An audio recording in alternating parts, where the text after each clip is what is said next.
In this video, I'm about to show you Kling AI 2.0 swap, edit or delete anything inside your video. So let's just take a look onto that. You can see I've already generated 2 of these videos, and let's just say I do not like something in it, right? Just mute the audio. So in here we got an issue. Let's just assume that. Now what are we going to be doing is simply click on this multi-element option, and is going to be analyzing our footage. Once it does, you can make a selection out of it. So how do you actually do it, right?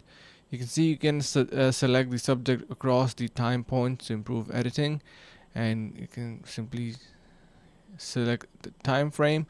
You can add a selection, like for example, if you want to remove this, we have this moon over here, right? And we want to remove it completely out of the frame. And yeah, so simply click on confirm, and you can simply add in here prompt, like for example swap x from x, or simply write in here remove it. And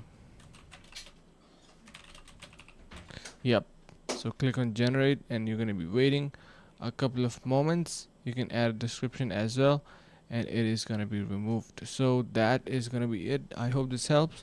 Thank you so much for watching, guys, and stay tuned for more.